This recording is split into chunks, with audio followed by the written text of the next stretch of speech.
Hey everyone, Eric Watson here, freelance writer, player of games, writer of words, recorder of videos, and tabletop role-playing aficionado. Welcome to the DM Roundtable for December 2023. This is a chance for patrons and I to get together and discuss topics in tabletop RPGs, and by sharing our ideas, thoughts, and experiences, we can all become better DMs or GMs. The DM Roundtable discussions are open to all patrons at every level of patreon.com/RogueWatson. You don't even have to be an active participant. You can jump in here and lurk to your heart's content, and we are glad to have you. This month's topic, as determined by the Patreon poll, is weak sessions. Despite our best efforts as DMs, not every session is going to feature amazing moments, satisfying battles, or fun role-playing opportunities. Some sessions end up weaker than others, whether by design, like the falling action after a big session, or gearing up for the next adventure, or unforeseen circumstances such as grumpy players or a tired DM. How do we deal with these weak sessions, and what can we learn from them? Joining me for this month's DM Roundtable, we have Brandon. Hey there. And Jason. Howdy. And Brandon, I believe this was actually your idea for this topic. You incepted the idea, and then I added that to the roundtable poll, and that ended up being the winner, I believe, based on a recent session that you had. So why don't you kick off our discussion by telling us about a weak session and why it was weak, and why you blame yourself for it. Yeah, that's where it all started. So it was me complaining because I got finished with the session, went to bed, woke up, and I was still thinking about the session essentially. And the more I thought about it, I was just like, well, this is a great place to kind of bounce ideas off other people. So let me just kind of throw out what I experienced. And the thing is like, it wasn't my players' fault. My players are great players. They put a lot of energy into it. It was a session that was just a weak session from lack of pacing. There was nothing exciting going on, and it was the end of stuff that had happened and lots of action, multiple sessions. I think it took 5 sessions for the. Okay, let me backtrack. I'm in Candlekeep. I'm running Candlekeep. Yeah. And I'm trying to connect Candlekeep as a whole campaign, and it's not been super complicated so far. Basically, like this is Candlekeep Mysteries, the 5e anthology that got released. Anthology, cool. Yeah, and I'm trying to connect all of them to where they have at least some thread between them, and then intersperse like the players' personal situations or own quest lines in, and it's worked out well so far. We're at, I don't remember the chapter number, 5 or 6. It's one called The Price of Beauty, and it's about level 5 adventure. It took a lot longer than I expected it to. They spent time doing this thing. I thought it was going to be like maybe 2 sessions. We had spent 4 sessions doing it. They find the climax. They have all of the things that are a result of the climax. They find out other problems and what's going to kind of start leading toward the next thread. And then everybody's done with it. They go back to Candlekeep. And it was that whole next session. It's like we had stopped just before they were going to head back to Candlekeep. We get back to Candlekeep, and I realized that there wasn't a lot for me to do for them, and that we were kind of going from one adventure module to the next adventure module. And that was one of the examples I put in my opening, was maybe gearing up for the next adventure. Those kind of in-between sessions get a little tricky. And it was one where I think the first player kind of was like, well, it's getting kind of late, and it was only 10:30. Most of the time we'll play till midnight. And I was like, ooh, like it got me right in the stomach. And then the next player, which is my wife, actually, I noticed she had fallen asleep, and I was like, ooh, second one. And the other players, we were kind of talking about it, and then it turned into montage and maybe next steps. And then I was just like, you know what, how about we just call it here? Did you have a specific thing that was going to happen? I don't know. I'm not privy to your like DM prep or planning, but did you have it like, okay, they're going to get back, this is going to happen, this is going to happen? Or was it like, I guess, what was the plan going into it? It was me trying to be a little bit more on my toes because of not knowing how they were going to handle whatever situation. Like, take the information that they had and apply it. I wasn't sure what was going to go on. Part of the idea with Candlekeep was me trying to institute more downtime activities that are the players' like ideas and what they want to do during their downtime to try to strengthen their characters. So we've got like rough framework for those things. And my thought was, well, between these adventures, I'll be able to exercise the idea of this downtime adventure. I think that's probably part of it. It just kind of fell flat on the players. They didn't have motivation to do the downtime thing, or it's on autopilot right now for the players that have engaged with it, and they're just waiting for the time to go by now. At the end of the session, and I've had multiple sessions, it makes me feel like a bad DM. I've had multiple sessions where at the end of it, I'm just like, ugh, I wasted my friend's time. I didn't get anything done. Nobody's happy. They're not going to want to play again. And I know that's unrealistic and unreasonable. I know we're all our worst critics, but for me, it was definitely a situation where I needed to vent and say, look, I know that I've had this frustrating situation. I'm sure other people have had it because misery loves company. I wanted to try to like take off some of my load by experiencing other people's stuff. Yeah. But yeah, no, it was just one where ultimately I think what I've tracked it back to is not having strong planning for the next session. And I think that was by design and by circumstance. There was no way to immediately pull them into the next thing and kind of no reason to. It just that session happened to not be as strong. It wasn't exciting. And you know, the my other group, my work game, when we finished the session last 2 weeks prior, or a week and a half prior to that, the player had said, you know, Brandon might be a lot of things, but he's good at ending on a cliffhanger. And it's because in our work game, it's like every single time I'm trying to put it in a position to where it's like, we don't have a conclusion yet. We're excited to see what happens. And that way they're more inclined to maybe come back and play again, right? Like everybody's busy. We're trying to do it after work. Everybody gets tired. So there are times that I can at least continue their game in an exciting way. I've noticed that with, and maybe it's the module, but I've noticed that there have been more than one session though where I walk away just thinking, oh man, I just was either not on my game, or I wasn't as prepared as I wanted to be, or have you surveyed or spoken to the players and try to get like some honest feedback about like, hey, you know, here's this what's, and not even maybe tipping your hand at all, but just saying, you know, how are the sessions going for you so far? Like, what do you want to see more of? What do you want to see less of? Kind of like a state of the game address or something. I definitely have. And I've also tipped my hand both ways. And everybody's always been like, oh, no. Everything's fine. There's no problems. Like, and that's the feedback that I trust everybody to have been honest with me and not worried about it. But yeah, actually, that was the first thing that I had said. They had said, thanks again for the game, like that same night before I elicited anything. And I said, hey, no, thank you guys for your time. And basically then just vomited my feelings out of like, hey, here's my concern with how the session ended. And here's what I want to be looking forward to moving on the next game, basically. Yeah, that's good. I think that's the basic building block is the communication. I think the risk of being able to have somebody say, yeah, that wasn't very strong for me, or I'd like to have this, it's going to make me tailor the game more toward their interest. You know, my wife, she only likes playing when there's a fight. She doesn't like doing role playing. She doesn't like doing puzzle figuring out because it makes her feel frustrated, and she doesn't want to look dumb in front of other people. But if she only has to say, I walk up and I hit him with my cool spell, she's all into that, and she'll wake back up and play.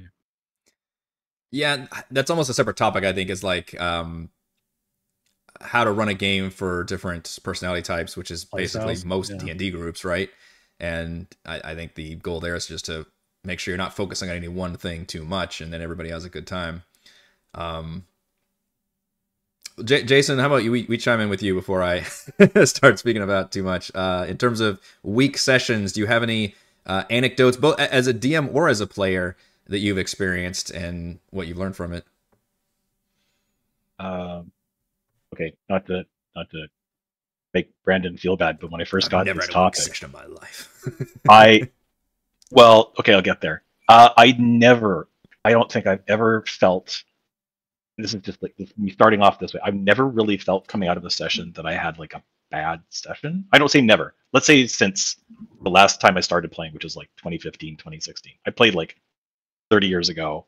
and it was usually generally terrible. But so I've never walked out of a session now feeling it was terrible. But I'm not sure. Maybe if I'm just not paying attention all the time. I tend to, when I'm running the game, I'm super focused on just like trying to do it as well as I can, and not looking like a goofball and not looking totally socially anxious, moving crap around in Roll20 and like that kind of stuff. So I've just never felt that I've had super bad games. But now, when this topic came up, now I'm kind of like starting to think like, well, I'm sure some were better than others, and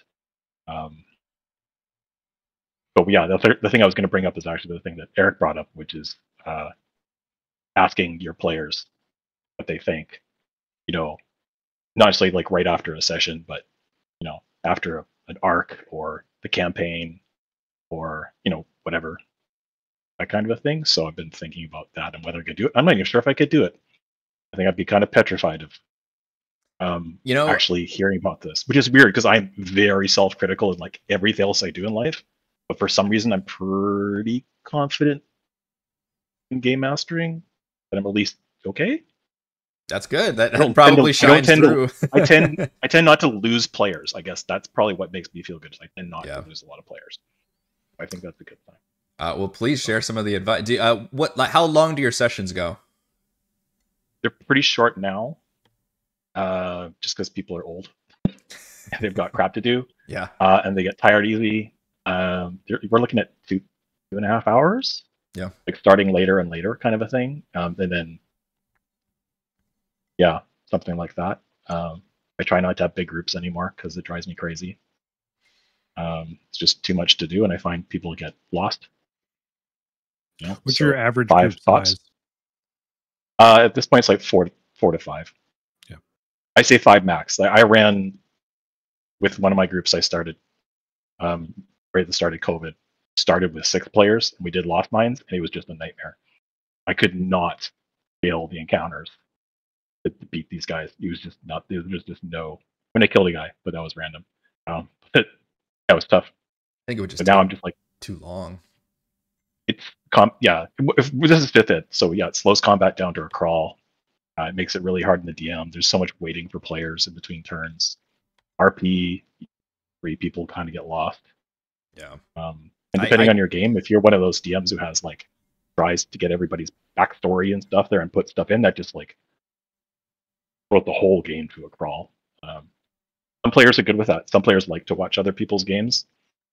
Personally, I am like kind of semi ADD, and I was like, no, give me something to do. Give me something to do. Give me something to do. I need to be right. Yeah, the more players, the longer it's going to take before anybody can do anything.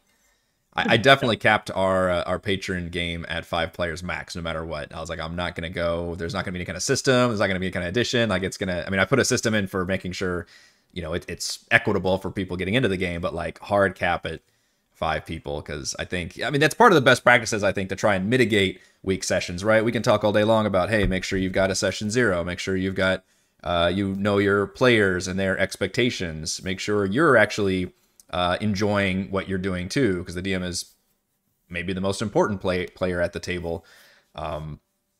Make sure you're using all the safety controls and measures, and make sure everybody's having a good time, and that's those are all the best practices. I do think that, you can say you haven't had a bad session, but I think we can all probably admit we've had some sessions that just worked better than others. And that's not to say that every session needs to be amazing, because if everything's amazing, then there is no high.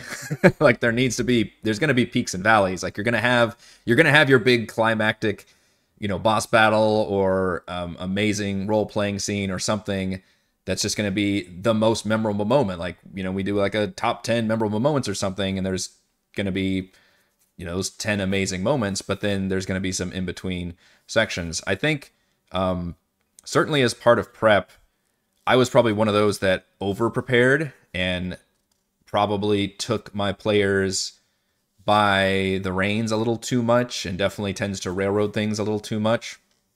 And I think there's advantages and disadvantages to that approach of over-preparing versus the other end of the spectrum would be like the Will Wheaton method or the Jerry Holkins method, which is like, I'm not going to prepare anything, and I'm just going to completely like create this story like on the fly as we go. which terrifies me, and I imagine a lot of people. But then you can also build up your skills as the ad lib thing and kind of respond to that. I think you create the pitfall with that approach is you could end up meandering and have things not really pay off in a way. I've been part of games where, we've done like an entire like shopping session that just kind of went nowhere, where people just kind of fucked around in a town or something. And they're just like, this isn't really part of a story. This isn't, doing anything fulfilling. It's just people kind of, I don't know, like acting out these fantasy approaches or something. Like go play like an MMO or not even an MMO, but like, what's a like social game MMO, like a Roblox or something. I don't know. my oldest plays Roblox. I still don't understand what that thing is. But that to me, that's different expectations for different players too, right? Some players, that's what they want to do. Whereas others, like, I want to like crawl through dungeons and fight things and have those cool, like, I want to play in a comic book movie or a Lord of the Rings movie or something that's got, it's got cool action fights in it, but that's not all it is necessarily. It's also got, character and story and world and all that cool stuff, versus some folks want to be in like just a comedy that's just straight comedy of people jackassed around, or some people want to be in like I call them actors movies, but they're just like these heavy dramas where it's a lot of RP and that's the whole thing that happens. And we were watching a movie last night that was very heavy on the drama and light on the action stuff, and my wife 2/3 through it, she's like, I'm so bored. And I get it, like and I think that's analogous to how D&D works too, is that stuff goes on too long, and then you can tell you're like losing your players. But I guess I would love to talk about specific things that happen that we can try to fix. And something we talked about before we started this recording was if we have a rules problem that comes up. Somewhat, it could be common or uncommon or rare that these different rules, I swear there's some rules that we always have to look up, like cover, how that works, like the way stealth works. I think we had to look up more often than we do lately, but I know I've had sessions where we have had to look rules up while playing live online with everybody, and we're like, nope, let's sit there and Google search this because there's a discrepancy here where somebody's trying to do a thing or we're not quite sure of the thing. And a lot of times I will allow people to look it up, but I start like a clock in my head and I'm like, all right, if we can't come up with a definitive answer in like 10 seconds, I'm going to rule on something just to keep the pacing going. And sometimes we've had sessions where we've had to do that multiple times where we're looking up rules and try to remind ourselves what's going on. But I think pacing is always something I'm thinking about. Obviously, because I'm doing a live show and that's always in the back of my head, I'm trying to make sure it's entertaining to watch, but that sounds shitty. But also I'm trying to put on an entertaining show for my friends, and keeping them engaged. And anything that can slow that down, and that doesn't mean it all has to be like crazy excitement all the time either. It's not like we're running a full action movie, but things that are interesting in terms of like interactable for the players, or they're exploring some space, or they're in a really fun dialogue session. I don't know. I think it's something that you learn from experience, having know your players very well also.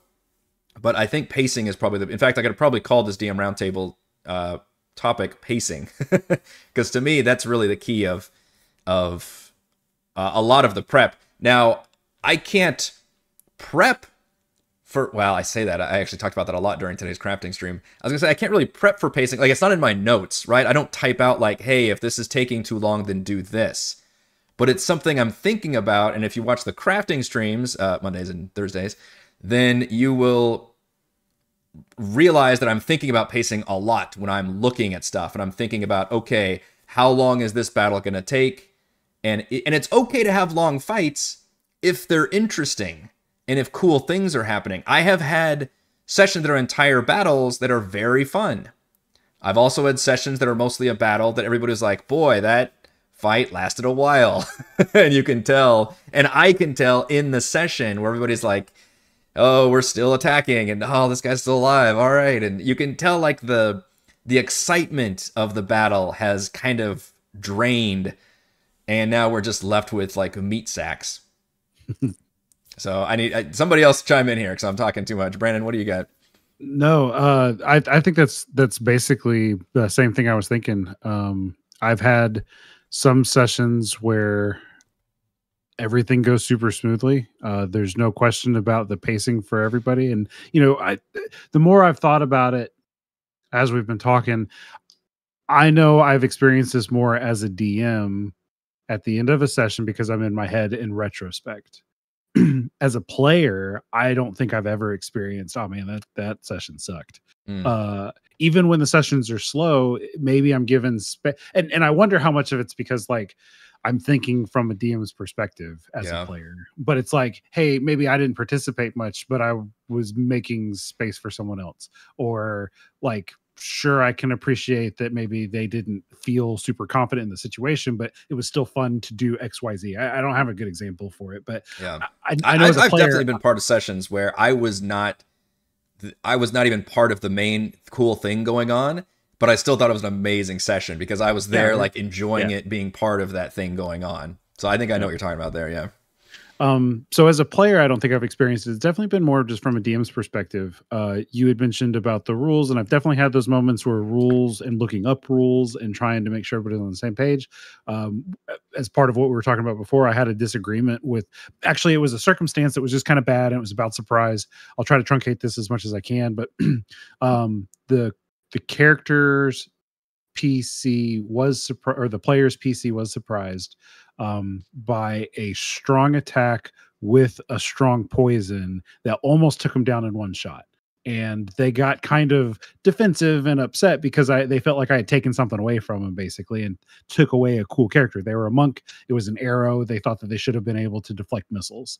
And I was like, well, you were surprised. And the thing is at the moment, I in my gut, I felt it that it wasn't an accurate thing right then, but the player was so frustrated and I could tell it, and it was taking away the enjoyment from him. And then it started to infect some of the other players because they were getting agitated about the situation. But nobody as a player with that group knows the rules that well. They just kind of go along with everything. And this was a situation where they had to go along with what I said, but they didn't like what I was saying. Yeah. And I remember it kind of sucking some of the energy out of the thing. Yeah. We went back, we talked about it after the game. Everybody was cool. Like it was the next day. Like I needed time for them to cool down. Yeah. But the next day, and they were okay. And I think that's another example of a session that just, it starts out strong. Everybody's excited, having fun. And the next thing you know, you got people just sitting there and leaning back, looking at their phone or something. And it's just like, oh man, this is, because as a DM, just like you were talking about, that you've got situations where you're doing so much all at once. You're paying attention to what the next couple steps are. You're paying attention to whether or not you're using the same voice that you tried to use last time. You know what I mean? It's all dumb stuff. And it's like, how am I gonna react to this person? So I think pacing and having plans. Oh, I know another thought that I had was that I realized after the game had started to lose some of its momentum, I think Matt Colville had a video called Orcs Attack. And that as the action slows down and nothing's really happening, sometimes orcs just attack. And I think that in retrospect, had I, just like you were talking about, had you kind of planned for, if this doesn't get traction. And I realized in retrospect, again, that's what had happened, was we tried a different way. I didn't have the, here's your situation, here's how you backup encounter. Yeah. And I didn't have that. Yeah. And it was we're going to try to do downtime stuff. And my players just didn't bite on it. So not realizing that was going to be a problem, I just assumed that was what we were going to kind of do the whole session, and that was going to fix the problem, and it didn't hit. It's always easier to have those encounters and not use them. What's the adage? Like, you prep for something. It's better to have it and not need it than need it, not have it. Apply that to that kind of content, right? And that's kind of what random encounters are for. And I don't even like to use them that much in my games anymore. Yeah. Right? Like, and that's gonna be a whole topic also, is just using random encounters. But yeah, for those particular instances, whenever we had a here in the Call from the Deep campaign, the one random encounter I used, when they're traveling. This is spoiler for session, I don't know, 9 or 10 or something. They're literally just walking across an island. I wasn't going to throw any encounters at them, but then I ended up rolling for some and thought, okay, it's actually kind of a cool one. And pacing-wise, it felt like a good time. Now, had they gone from like one dungeon crawl to another dungeon crawl, I don't think I would have done a battle encounter there. I might have done something that was just like a story-based thing, or just montage, like, hey, you walk across the island for a couple days. But we went from like a shopping section, which thankfully my players and I are all on the same page, where it's like we get through the shopping generally as quickly and efficiently as possible. We treat it like not even a third person video game, but like a game where you would have like a menu pop up when you got to town. It was like, hey, here's the 3 things you can do. You can click on those things and then do them. It's not even, you're not even really wandering the town anymore at this point, unless I really need them to, because it's an adventure location. But because that was that kind of thing, and then they were going towards basically another, I guess, town, but it was, I guess, a single combat encounter there that was a surprise encounter. Then I felt like, well, pacing-wise, we could actually do a combat encounter here that was completely random, and I think it'll fit in pretty well. Now, that combat ended up taking longer than anticipated, but we all still had a pretty good fun with it, because I liked those particular creatures were a little more interesting than a lot of creatures in the monster manual. Gosh, a big part of this, too, is like having experience using monsters and realizing what makes a encounter fun and not, because having just big bags of hit points is generally not going to be the most fun combat encounter, versus creatures that can do other things and having environments that can do other things. This is probably overlapping into encounter building topics, which I guess could definitely be a topic. We've got like, we're into like 4 different sessions at this point. Yeah, right. Of these sessions, I mean, like, yeah. I mean, because it overlaps, right? Like, week session can encompass so many different things. We talk about pacing for sure, making sure encounters are not even necessarily well balanced, but just engaging, I think, for the players for various reasons, and then just having the best attitude for everybody. Which, that's an interesting thing too, is there are things you can control as the DM, and there are things you cannot control as the DM going into any session. You know, we can put a lot of blame on ourselves for, oh gosh, I totally fucked up this boss, made him way too strong. Now I got to bring in this legless NPC to go save all the players, because this is a reference to what happened to me in Rime of the Frostmaiden, but I super unbalanced this fight, and I need to fix things. And thankfully ended up being memorable for kind of the wrong reasons, but still kind of worked in that case.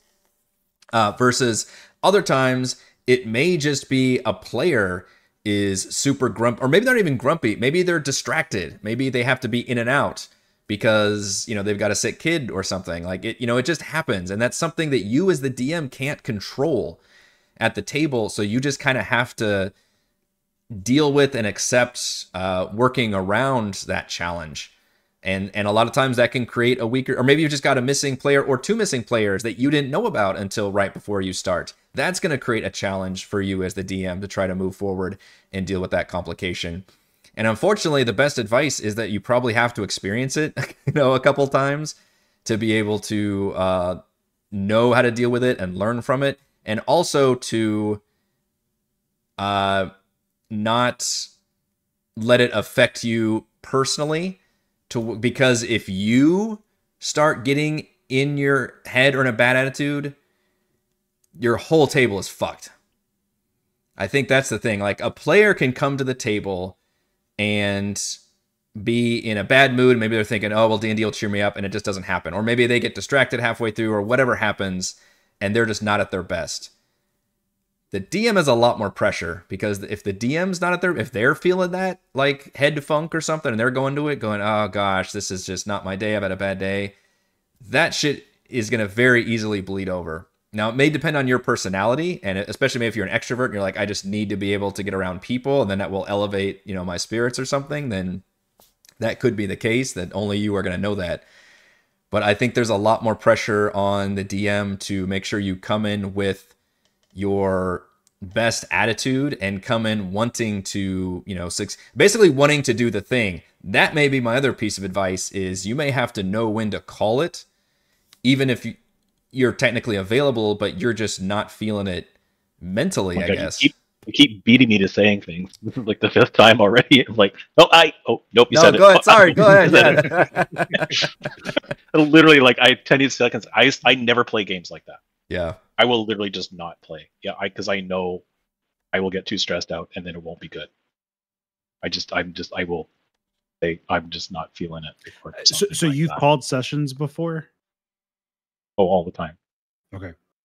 Usually it's just like I'm not feeling good or something. I won't specify. I'll watch someone that I play. One of my players is going to watch this eventually, and I'll be like, sorry, because I don't want it to always sound like, oh, I'm depressed and I don't want to play or something. If I'm not mentally into it, or if I'm like half sick, I feel like that's that if it's used a to, difficult session, that's different than other yeah. situations where I'm just like, if I'm running like a Frost Maiden dungeon or it's just a dungeon, that's so much easier to do than it is like we're going to have an RP heavy session with multiple NPCs talking to each other. I mean, no matter what you're running, you still have to be like in the right frame of mind to be like, well, I have to be kind of like, I have to be a gamer, I have to be a teacher, I have to be a host, I have to be a group coordinator. Like you have to be all of these things. And if you're not, you know, I don't know what the word is, but mentally, you know, at least 90%, like it's going to show and it's going to be reflected. Now, again, there may be personality types out there that can be like, oh, well, I come into D&D at like 50%, but then that like, you know, brings me up and then I take the joy from, I don't know how to describe it, but I'm not an extrovert, so that doesn't really work for me necessarily. But I think there are, you know, don't take that as gospel, but yeah, I think the DM, you've got to have the right attitude. Now, I think there used to be a more stigma for, you know, just mental health problems in general, or just, you know, having bad days or something. Like it used to be, you know, growing up, it was like, well, just snap out of it, you know, feel better. There wasn't a lot of like compassion, I guess, for that kind of thing. And that's something I've noticed as an adult has really changed in the conversation. I think there's a lot more empathy and there's a lot more folks just paying attention to each other's like mental well-being and mental health for the betterment of everybody, to where now you understand if you say like, hey, I'm just not feeling it, you know, again, you can get into specifics or not. You can just say, I'm just, you say I'm feeling sick, or just like, I've had a bad week, or I'm really, you know, the probably easiest thing is to say I'm exhausted, right? I'm exhausted. And a lot of people will clue that in. They know what exhaustion feels like. And to you, it's just like, I'm just mentally foggy, like I just can't do it. Or maybe you're just physically tired, but whatever the reason, like you can't do it. I personally, I don't think I have a reference to build that from, in terms of I've had to cancel a session because I wasn't able to go. Then that kind of puts a I just talked about this for a while, but I don't think. Do you have an additional complication? And it's that, and I'm not speaking for your non-internet, well, yeah, because it's like you're streaming, yeah, that's a completely different thing. Like I thought about doing what you do, and I'm just like, that's just like next level commitment. Yeah. Because you say you're going to be there next week, people are expecting you to be there next week, and that's definitely part of it. Yeah, that's I definitely feel that kind of commitment. I would obviously prioritize my players before everybody else, but right.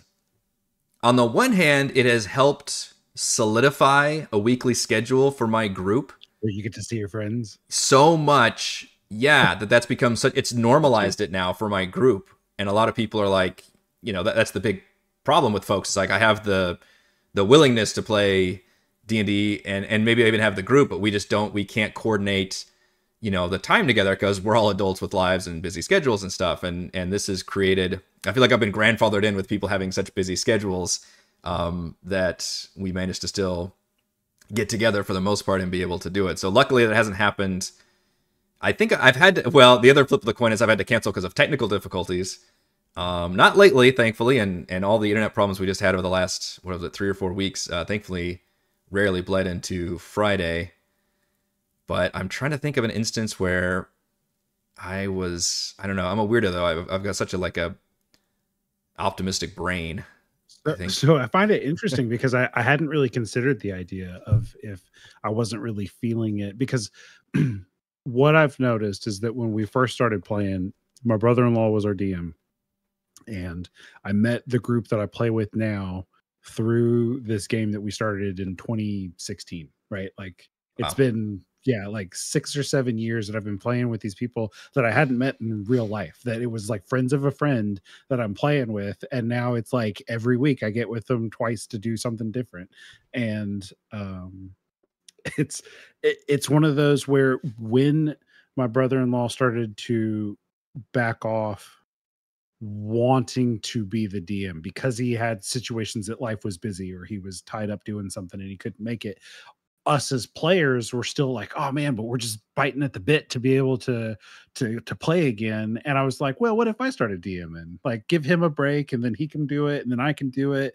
And then he was like, you know what? I'm just going to step away for a bit. I'm not doing this at all. And I was like, okay, well, I'm okay with this. I can DM. And then it became like, this isn't so bad. I can do this. And then the commitment of playing every week and the players were vested and interested and it worked out well. Well, I've noticed with Candlekeep, as we've spent so much time playing together, I was like, hey, how about we try an every other week game? And that way we can do something with our family every other week. And then we'll play D&D every other week. And maybe that'll be absence makes the heart grow fonder type situation. Yeah. Were you feeling this was mainly your call that you were like, this has just been too much? Kind of, it was group. Yeah, it was like a group thing. Problems? No, it was kind of like coming, it was kind of like Eric's situation where it's a set day. It's Sunday night. Just every Sunday night, we agreed that this was going to be the thing that we do. One of the players was wanting to run a game for another group of friends. They had invited me, but I said, look, I'm already playing a work game and I'm doing this game. I feel like 3 games a week or 2.5 games a week, it would be too much for me. Like, I don't want to get to the point where I'm not interested in D&D anymore. So they started playing on Thursday nights, and I'll jump in and I'll listen to their game occasionally. Just as a player, I'm not interested in jumping in. Right. Anyway, long story short, what I've realized is that it's way harder for me to get my engine up again after that week break. Right? If I'm on it every week, my mind has to constantly be thinking about it. If I give myself that week off, there's a lot of times I don't think about it at all. Yeah. And that's weird for me because I was used to it being like owning space in my head. Eric, I think you've even talked about it. Like when you take a vacation or Christmas break or whatever the case may be, I think you've even mentioned it in like some of the Monday updates. It's like, I don't think about D&D at all. No.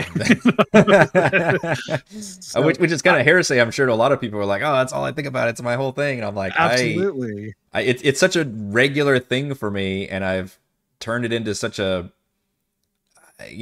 side gig, I guess, that's where there's better terms for it, but to where I take breaks from it and it feels like I need to take vacation breaks from it.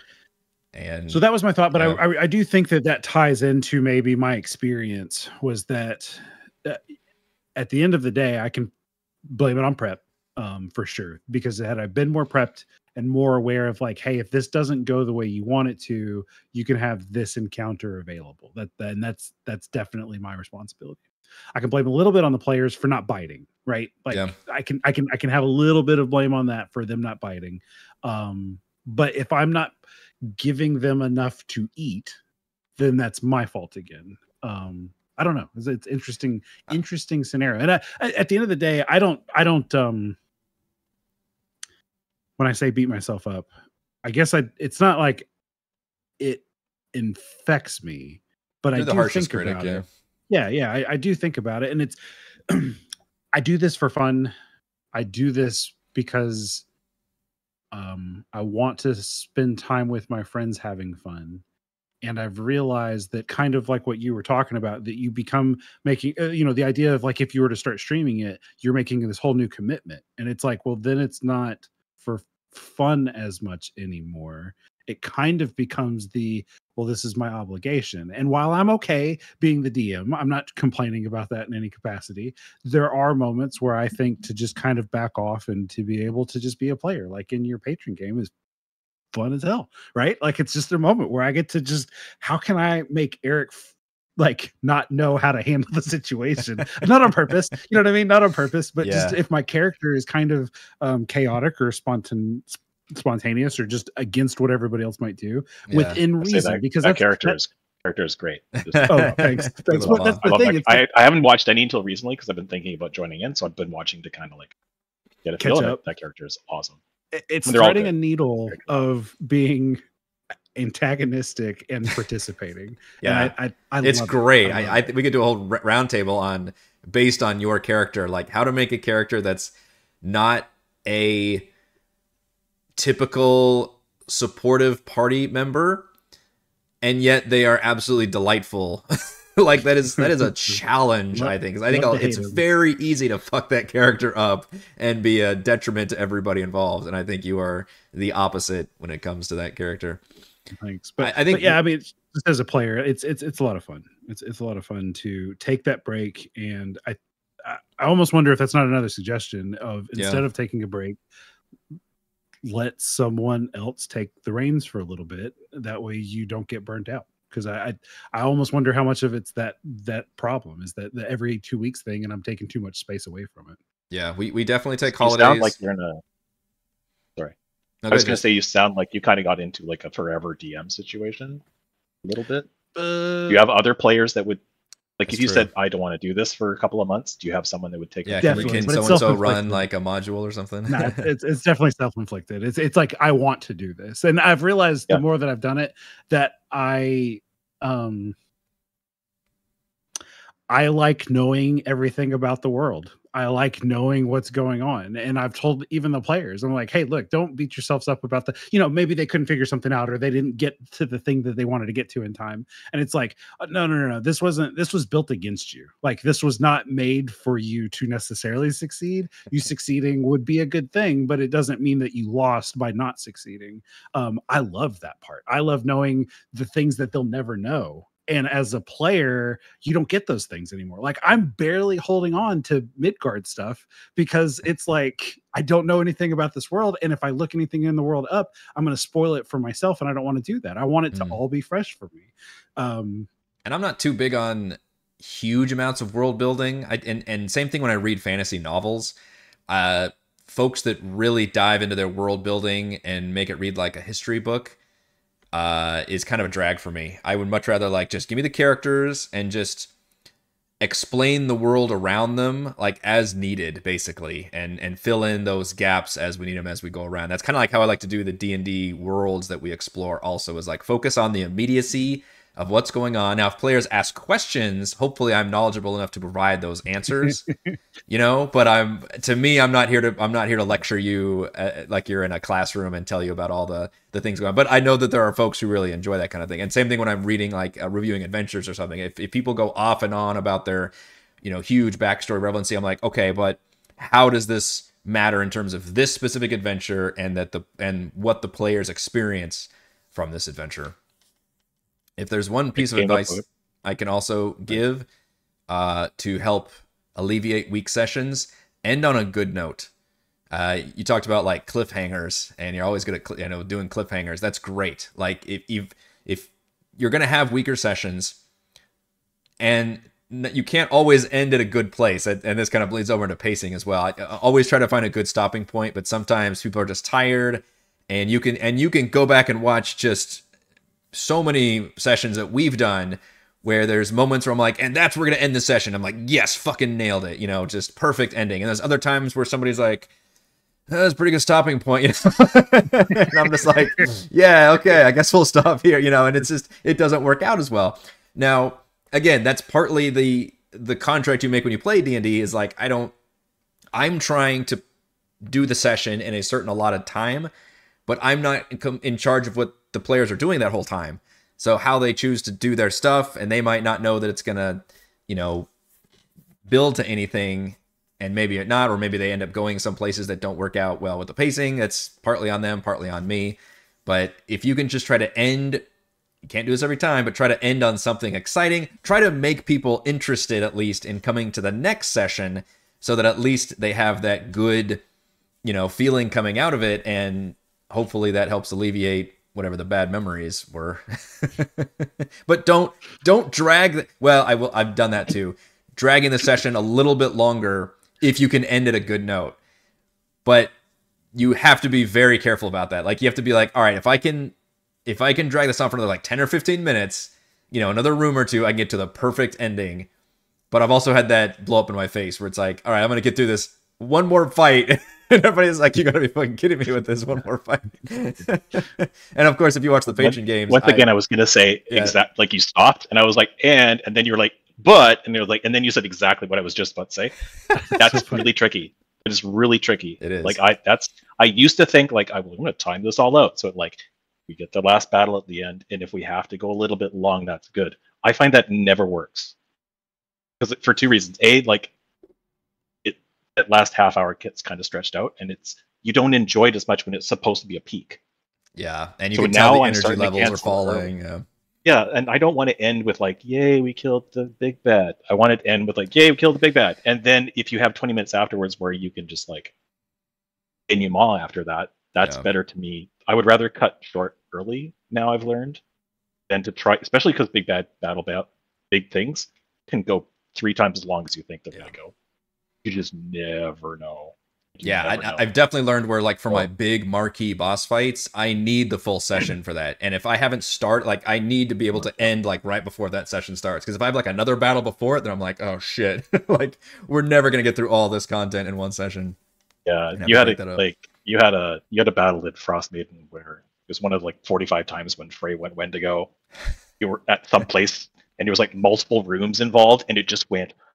It was like 2 sessions. Oh, I know what you're talking about. That's fun to watch. Yeah, but it was just such a shit show of like people going up, people going down, people transforming, not transforming. Yeah, someone was turning into a bug. It was just insane. Like that, you just never know when that's going to happen. Yeah. That I'm like less is more has become my kind of mantra, and I have short sessions as well, so that's just kind of. That's part of the challenge is again, it all comes down to pacing for me, and that's something I've gotten from the fact that we're older, we just don't have the energy level to do it for too long, and then it's a streaming show, so also I'm trying to think about it from like a TV production aspect too. It's just like I'm thinking about like, okay, is this interesting for anybody involved right now in what we're doing? And okay, let's move on to the next thing. Like almost feeling like I'm the person in the control booth saying like, all right, cut to camera 3, let's go over to this thing going on, to try to keep things moving. Someone just watching is not going to be tired in the way that you and your players are going to be. Right. So they want it to end. They want it to end on a big thing. They don't want to end on like a. Yeah, and that's. Let's just end it there because we're tired.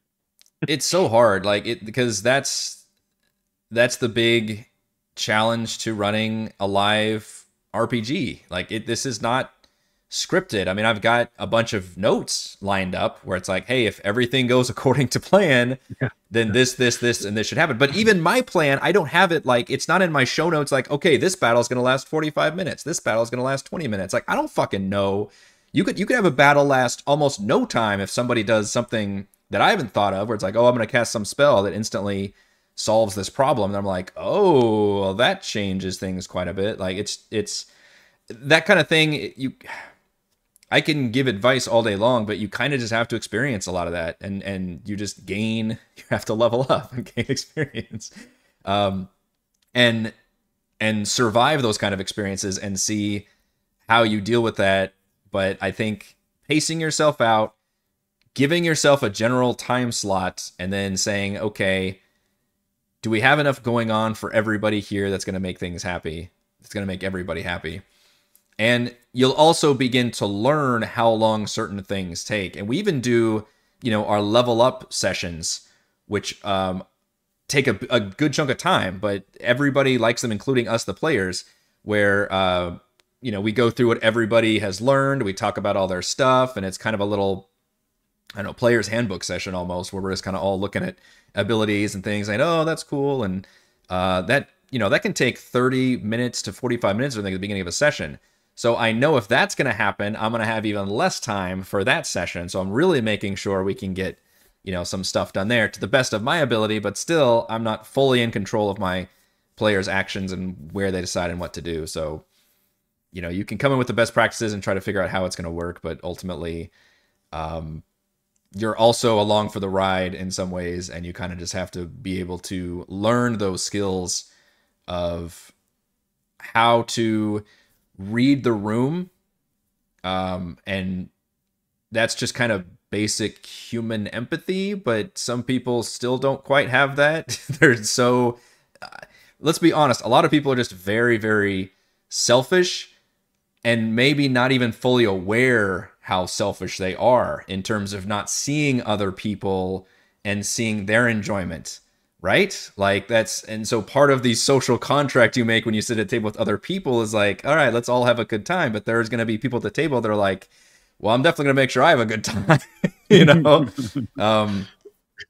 So part of that as the DM is reading the room and being able to make sure everybody else, the DM cannot be the selfish one.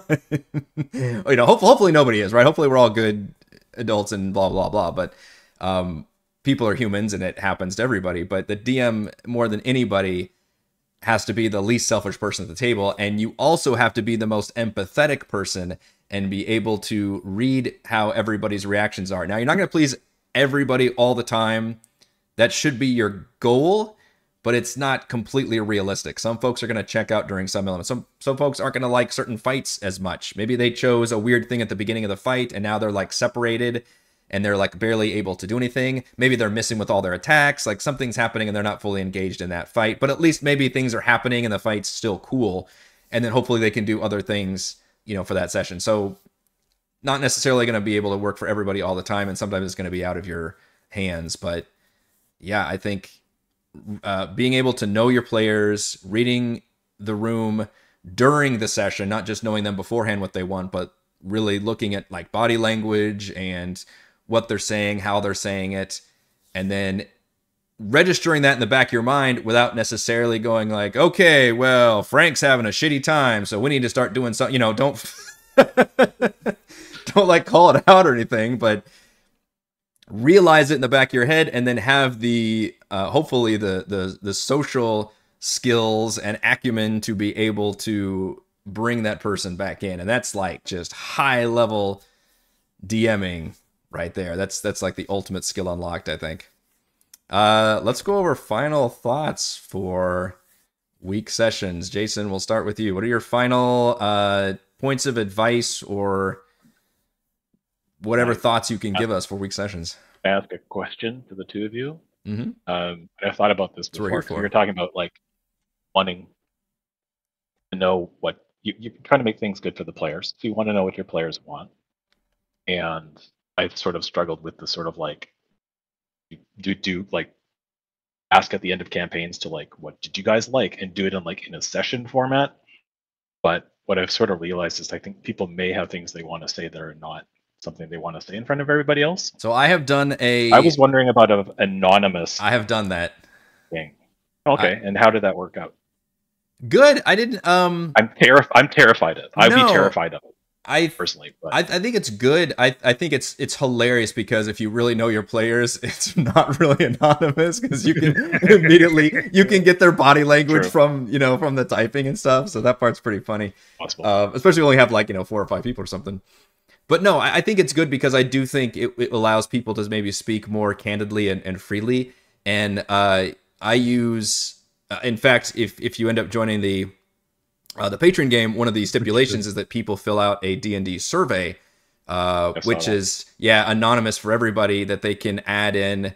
Well, not for me. I can see what everybody's responded with because that's important for me. But for people, it allows you to fill out this questionnaire, and then that's what I use whenever I speak to my players about doing these kind of things. Which honestly, I used to do them a lot more often. Now, at this point, I kind of know everything I need to know for the most part. I haven't done one in a while. I think maybe beginning of Rime was the last time I did. I don't even remember. But anyway, but you can do a Google survey, I think is what it's called. It allows you to put out a questionnaire, and then people can then respond to all those different. And you can even put like multiple choices or whatever else, and then it's just completely anonymous.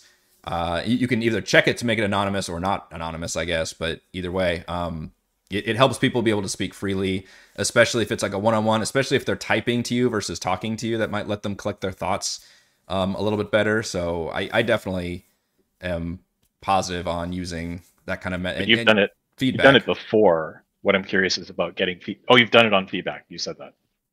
Did you feel it was you're learning from it? I've done it based on like. I guess I haven't done it based on any specific thing that happened. So it wasn't like a post. I mean, hell, we do our live chats now kind of as our post falling action thing. And I like to think we're pretty candid during those sessions. But I guess I've done like, hey, what do you kind of want in your the upcoming session? Like, where do you feel about these kind of things? I've done like that kind of thing. I guess I haven't done like a full on feedback thing that was anonymous because I think we kind of chat Also, about it. you guys have known each other for 1,000 years. We're pretty candid, yeah. Like, if let's say we're talking about like someone who's got a brand new crew they pull together, they get to like Act 1 in a year-long campaign, and they want to put like a little outlaw survey out there, like, do you think your character's getting enough time? Are you doing too much fighting? Is there not enough fighting? Are you? I think that's a great, yeah. I would definitely do that. Is there? Okay, interesting.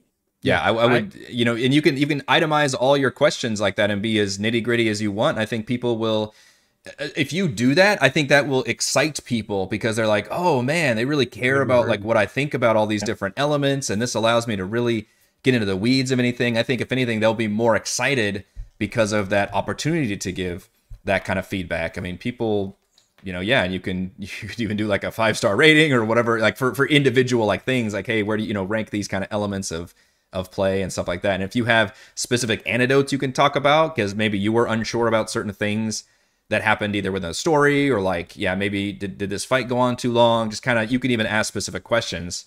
I think that's a great method for sure. I've not done a survey with my players, and definitely not an anonymous one. We've done like after campaign situations, but like the first one that I ran was Tomb of Annihilation, and it took 2 years. So it was a situation where everybody was just like happy to be done, but I had players the whole time. They stayed and they did it the entire time. I have a work game that we started with Lost Mines, and it transitioned into Tomb because it was already new Tomb, right? It wasn't reworking things, it was just customizing things for them. I had 8 players at one point, and we did our best to just make we did our best to make the thing go as quickly as we could, and they stayed with me for at least a year and a half. I think we're pushing a 2.5-year thing, and we're still not even done yet. I've lost a handful of players, but it's not because, in my heart of hearts, I know it's not because they were irritated or frustrated or angry. Just life got involved, right? And so them having to stay another 2.5 hours after working all day, it had lost its appeal for them. Everybody left on reasonably good terms. That's fine. I'm down to 4 players now with that group. I feel like I had a better reason. We were talking about surveys. Also, give me your final thoughts in general too. yeah. Sorry. That's that too. And I love the idea of being able to give an anonymous survey, but I do think it's a lot like Eric's situation, that if you know your players at all, you're going to be able to suss out who's who. And maybe that's, you know, it doesn't matter because you're not going to like hold it against them or whatever. Yeah. If you're a reasonable person. I mean, if you know them well enough, then just, you know, check in with them, and hopefully everybody's candid to be able to talk about that kind of stuff. And maybe, honestly, at this point, we probably don't even need to talk about it too when we do in the chats, but like, I know, like, I will immediately, and you'll see me go on the chats and be like, oh man, this fight lasted too long, or I ruled this incorrectly, or I did something, you know, it's pretty obvious when it happens. And obviously I'm a human. I very much make mistakes all the time. And I think as long as you immediately, you know, cop to that and just talk to your players about that kind of thing and be pretty candid. Now that works for me because these are my lifelong best friends. You know, that's not going to be the case for all the groups out there. And then it's going to be a little more, you know, using formal surveys, I think would be more appropriate for as a starting. I think it's a great idea. As far as, you know, for me, I appreciate you guys. Send me the bill for this therapy session. And I'll be happy to pay. But no, in general, it's a situation where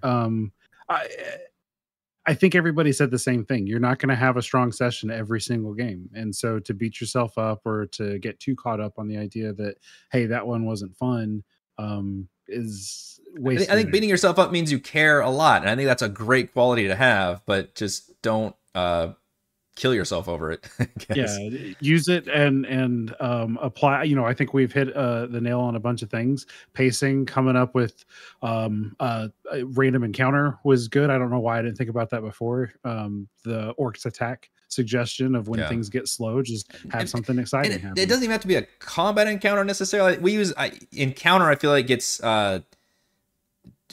too equal to combat encounter, but that doesn't have to be the case. It can be somebody like runs up and picks somebody's pocket or something, like some street urchin or something. Just like a thing has to happen for somebody to interact with That doesn't have to be like, oh, a bunch of bandits show up and swipe sword. Because if anything, the combat encounter, then you're in for a penny, in for a pound. You're like, oh, I'm really shifting things over into now. This is going to be, yeah, this is going to be like a huge time sink. Versus you could just have a incident happen and that could have the players be more and interactive. Every encounter that's a combat encounter doesn't have to be at the same level of difficulty. Our players love combats where it's almost too easy.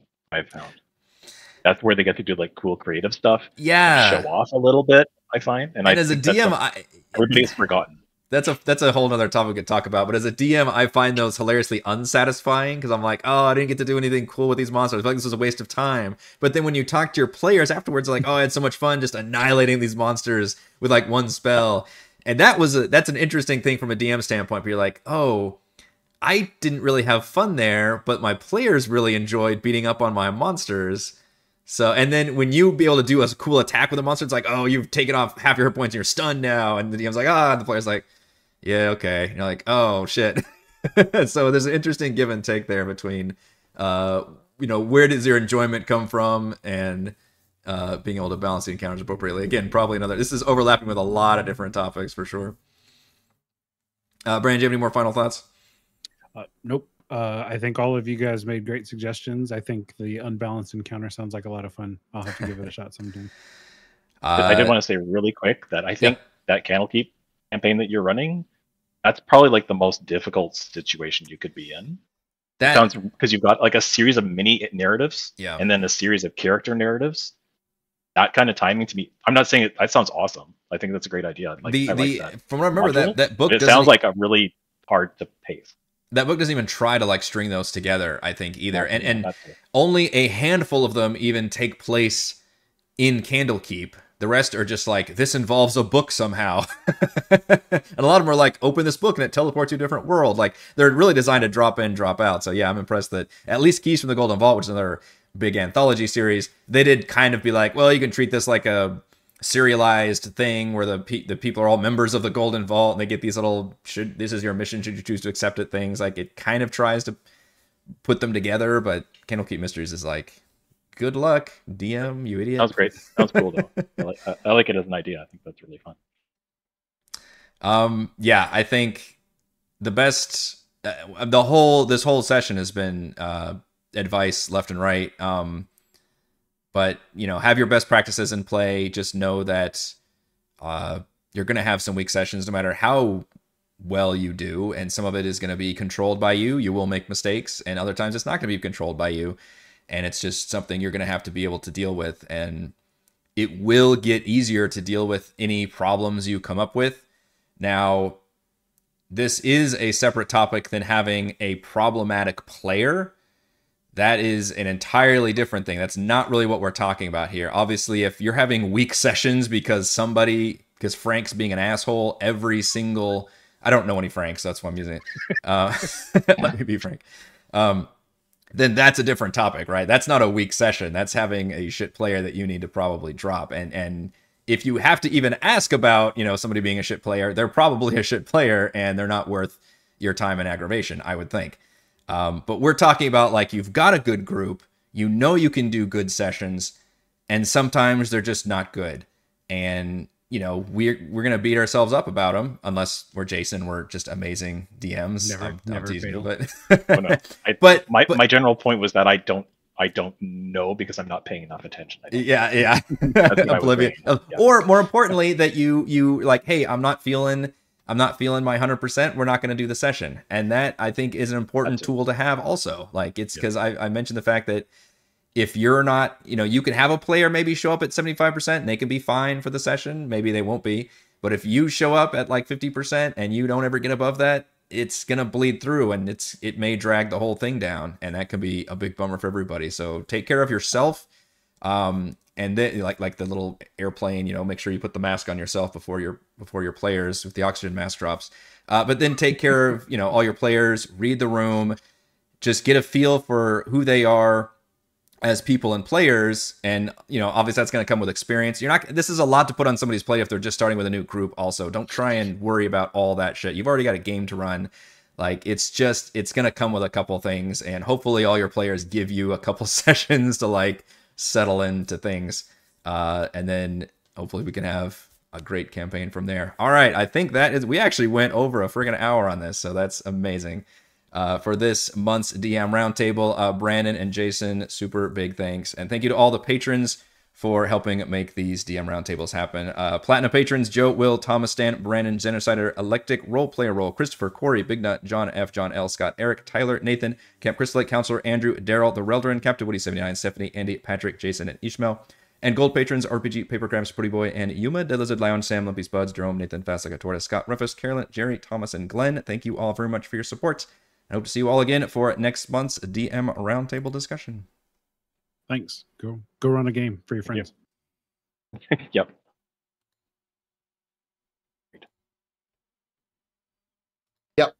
Yes. Yes. And pause.